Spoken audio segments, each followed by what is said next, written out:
قدران ملت اسلامیہ، السلام علیکم ورحمۃ اللہ۔ الحمدللہ وکفا وسلام علی حبیبہ المصطفیٰ، اما بعد فاعوذ باللہ من الشیطان الرجیم، بسم اللہ الرحمن الرحیم۔ کل نفس ذائقۃ الموت وانما توفون اجورکم یوم القیامہ فمن زحزح عن النار وادخل الجنۃ فقد فاز وما الحیاۃ الدنیا الا متاع الغرور، صدق اللہ مولانا العظیم۔ بارگاہ رسالت مواب صلی اللہ تعالی علیہ وسلم میں درود پاک کا ہدیہ پیش کریں۔ اللہم صلی علی سیدنا محمد معدن الجود والکرم وآلہ واصحابہ الکرام ابن الکریم وبارک وسلم صلاۃ دائمۃ سرمدا ابدا۔ کرسی صدارت پر جلوہ بار، گلے گلزار اشرفیت، آبروئے خاندان اشرفیہ، معین المشائخ حضرت العلامہ سید معین الدین صاحب ادام اللہ اقبالہ، دیگر علماء اور اساتذہ یہاں پر حاضر ہیں۔ سب سے پہلے آپ سے میں یہ گزارش کروں گا کہ یہ محفل اللہ کے گھر میں ہو رہی ہے، اس کا احترام باقی رکھنا بہت ضروری ہے۔ دوسری بات یہ ہے کہ معمول کے مطابق یہ جلسہ ہر سال ہوا کرتا ہے، تقریباً انہی ایام میں ہوتا آیا، اور اس جلسے کے انعقاد کرنے والے، ساری اس کی محنت اور اس کو سجانے والے آپ کی اسی مسجد کے ہر دل عزیز امام حضرت حافظ خورشید صاحب قبلہ، اللہ تبارک و تعالیٰ ان کی تربت پر رحم و کرم کی بارشیں فرمائے۔ تقریباً 20 یا 22 سال اس مسلح پر انہوں نے امامت کی، ان کا یہ انعقاد کیا ہوا، اور جلسہ اس لیے بھی ہوتا ہے کہ پورے بکھرے ہوئے لوگوں کو جوڑ دیا جائے۔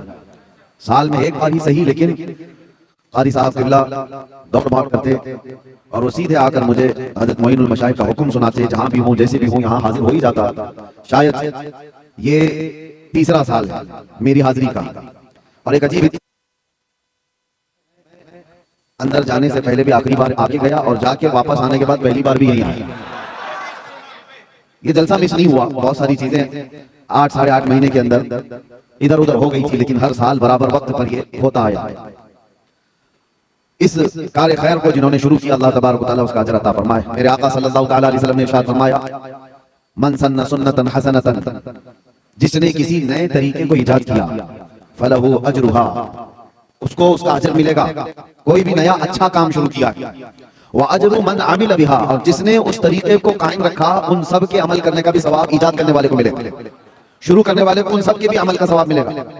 لیکن ساتھ میں میرے آقا صلی اللہ تعالیٰ علیہ وسلم نے یہ بھی فرمایا، وَمَن سَنَّ سُنَّةً سَيِّئَةً فَلَهُ وِزْرُهَا وَوِزْرُ مَنْ عَمِلَ بِهَا، لیکن کسی نے برا طریقہ ایجاد کیا، کوئی نیا برا طریقہ شروع کیا ہے، تو اس برا کرنے کا گناہ تو اس پر ہوگا ہی، لیکن اس کا دیکھا دیکھی جتنے لوگ وہ برا فالو کرتے رہیں گے، ان سب کے گناہوں کا بھی گناہ اس ایجاد کرنے والے کو دیا جاتا رہے گا۔ اس لیے یاد رکھو، زندگی میں اگر کبھی کوئی کام شروع کرنا ہو تو نیک کام شروع کر کے جاؤ، تاکہ اس کا دیکھ کر کے لوگ اور بھی وہ نیک کام کریں، اور ان سب کا عمل کا ثواب آپ کو بھی دیا جاتا رہے گا۔ لیکن اللہ کے نبی صلی اللہ علیہ وسلم نے یہ بھی فرمایا، وَلَا يُنْقَصُ مِنْ أُجُورِهَا، عمل کرنے والوں کے اجر میں کوئی کمی نہیں ہوگی، ان کو تو ان کا دیا جائے گا، لیکن اتنا ہی شروع کرنے والے کو بھی دیا جائے گا۔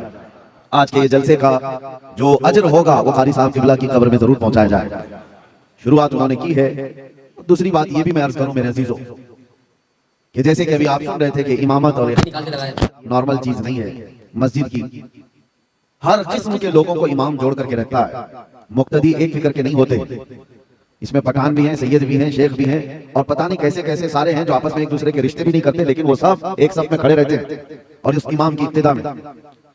اور یہ اللہ تعالیٰ کا نظام ہے جو رب تبارک و تعالیٰ اس نظام کو قائم رکھا ہوا ہے۔ مجھے حیرت ہوتی ہے، قاری صاحب یہاں نہیں رہتے تھے، کرلا میں ان کا گھر تھا، تقریباً 12 سال وہ وہاں سے آ کر فجر کی نماز پڑھایا کرتے تھے۔ تقریباً جہاں تک مجھے علم ہے، سالوں تک کوئی صبح صبح ٹرین کا سفر کر کے آئے اور فجر کی نماز پڑھائے۔ ایک بات یاد رکھو میرے عزیزوں، یہ وہ لوگ ہیں جن کے متعلق فرمایا گیا، مسجد کا وہ ٹکڑا جس پر وہ نماز پڑھتے تھے، ان کی جدائی کے غم میں وہ رونے لگتا۔ جب کسی ایسے بندے کا انتقال ہوتا ہے جو مسجد کا پابند تھا، تو فرمایا گیا مسجد کا مصلی اس کے جانے پر رویا کرتا ہے۔ زندگی ہو تو ایسی کہ زمین کے ٹکڑے بھی روئیں، ایسی زندگی نہ ہو کہ زمین کا ٹکڑا کیا پوری دنیا بھی یہ نہ کہنے لگ جائے کہ دھرتی کا بوجھ چلا گیا۔ ایسی زندگی تو نہ گزارو۔ عیاش زندگی جس نے گزاری اس سے تو ہر کوئی پریشان ہے، ماں باپ بھائی بہن رشتہ دار سارے لوگ پریشان، محلہ پریشان۔ اب میں آپ کے سامنے ایک بات یہ بھی بتا دوں، ہر ایک کو تو موت کا مزہ چکھنا ہے، آپ ہیں ہم ہیں سب تو اس دنیا سے جانے والے ہیں۔ لوگ جیتے ایسے ہیں جیسے ان کو جانا ہی نہیں ہے، لیکن یقین ایسا ہے، سب کو پتا ہے کہ دنیا کا بڑا سے بڑا بادشاہ بھی موت کے چنگل سے بچ نہیں سکتا. اور رب تعالیٰ نے قرآن میں فرمایا اینما تکونوا یدرککم الموت ولو کنتم فی بروج مشیدہ، تم جہاں کہیں بھی ہوگے موت تمہیں آ کر پکڑ لے گی، اگرچہ تم مضبوط قلعے میں کیوں نہ بیٹھ جاؤ. دنیا کا کوئی حکیم ایسا معجون نہیں تیار کیا جو موت سے بچا لے. سائنس اتنی ترقی کر کے بھی آج تک موت کی دوا نہیں بنا سکا، کوئی نہیں بنا سکتا قیامت تک. قرآن میں اللہ کا وعدہ ہے لکل امت اجل، ہر جماعت کو یا ہر انسان کو موت آنی ہے. اذا جاء اجلهم فلا يستأخرون ساعة ولا يستقدمون، جب وہ اجل آ جائے، جب وہ وقت مقرر آ جائے تو اللہ تعالیٰ قرآن میں فرماتا ہے ایک سیکنڈ نہ پہلے آئے گی نہ بعد میں آئے گی. وہ وقت مقرر سب کا ہے. اچانک ہمارا بھی اعلان ہو جائے گا کہ وہ دنیا سے چلے گئے، انتقال کر گئے. چند دنوں کے بعد پھر معمول پر سب لوگ آ جائیں گے اور سب لوگ اپنے اپنے گھر بار میں. اسی طرح حضرت سفیان ثوری رضی اللہ تعالیٰ عنہ فرماتے ہیں لوگ جو ہے گھروں کو کہتے ہیں نا، قاری صاحب کے گھر والے، ظاہر سی بات ان کے بچے بھی ہوں گے. کتنی بڑی آفت آئی ان کے گھر پر، اچانک باپ چلا گیا اور بچے یتیم ہو گئے، گھر کیسے چلے گا، بچیوں کو کون دیکھے گا. گھر والوں کی سوچتے ہیں، صحیح بات ہے، لیکن بزرگوں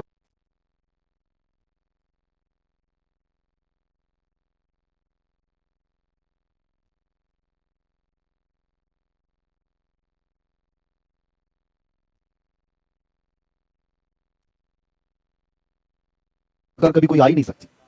موت یا ایسی آزمائش اور ایسی مصیبت کہ اس سے بڑی کچھ نہیں. تم لوگوں کا کیا، گھر والوں کا، کل پھر کھڑے ہو جاؤ گے، 2 دن کھانا نہیں بنے گا، 3 دن نہیں بنے گا، پھر کھاؤ گے. موت انسان کے لیے سب سے بڑی مسائل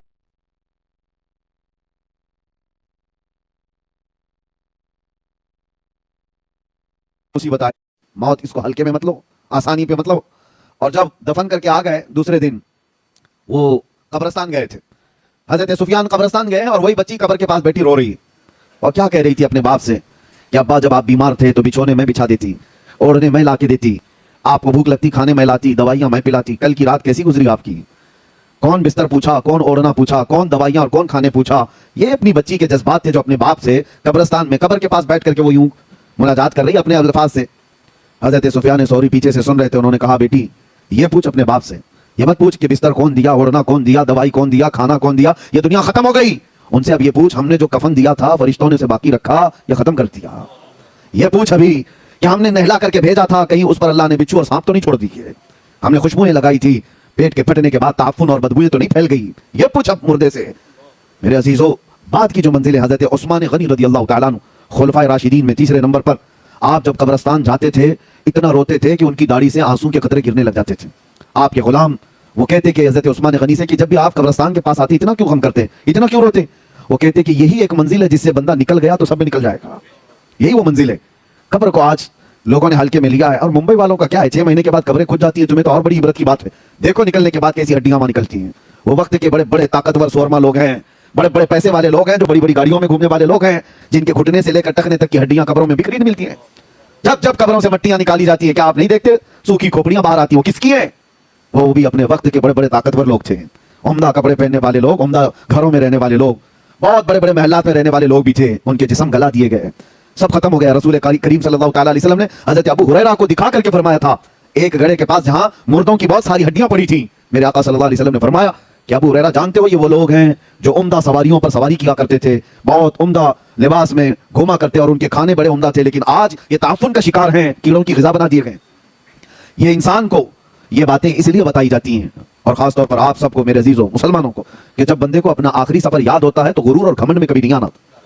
جب اپنے انجام معلوم ہوتے ہیں تو کسی سے کیا لڑائیاں جھگڑے. جا کر کے دیکھو وہ قبرستانوں میں جن کے 40 سال سے باتیں بند تھی، اب تو وہ قریب میں پڑے ہوئے ہیں ایک دوسرے کے. وہاں کوئی جھگڑے نہیں ہے، کسی کی آواز نہیں آتی قبروں کے پاس. یہاں پڑوسیوں کے روز جھگڑوں کی آوازیں. یہ اندازہ کر لو کہ جانے کے بعد خاموش سالوں نہیں صدیوں تک شاید سونا پڑ جائے. تو یہاں پر ان گھروں میں جو حالات پیدا ہوئے ہیں ہمارے، حیرت کی بات ہے، ہم صفوں میں کھڑے ہوتے ہیں اور باہر جا کر ایک دوسرے کو سلام تک نہیں کرتے، ایک دوسرے کے مسافے بھی ختم ہیں. یہ جو نفرتوں کی دیواریں ہیں، انسان کو اگر اپنا آخری مقام معلوم ہو کہ سب چھوڑ کر کے تو جانا ہے مجھے. اور آپ کو بتاؤں حضرت ابو ہریرہ رضی اللہ تعالیٰ عنہ فرماتے ہیں دنیا کی ایک ایسی چیز ہے جس کو ایکسپلین نہیں کیا جا سکتا. یعنی جنت بتائی جا سکتی ہے کیسی ہے، حدیثوں میں معلوم ہے. حضور صلی اللہ تعالیٰ علیہ وسلم دیکھ کر کے آئے تھے، بتائے میرے آقا نے. جہنم کے مناظر بتائے گئے کہ کیسے کیسے عذابات ہیں، بہت ساری چیزیں، قبروں کے حالات بھی بتا دیے گئے. لیکن حضرت ابو ہریرہ فرماتے ہیں ایک چیز ایسی ہے جس کو ایکسپلین نہیں کیا جا سکتا، وہ موت ہے. وہ کیسے انداز میں آتی ہے؟ کیونکہ جس نے چکھ لیا وہ بتانے کے لیے آیا نہیں. جس کو آئی موت وہ دوبارہ آ کر بتایا کبھی نہیں کہ کیسے آتی ہے. اور جو پہلے سے بتایا ہے وہ یا تو پھر بزرگوں کی باتوں کو بتائے گا. ہاں، اللہ کے نبی صلی اللہ تعالیٰ علیہ وسلم نے جو بتایا وہ ہمارے لیے یقینی ہے. سنیے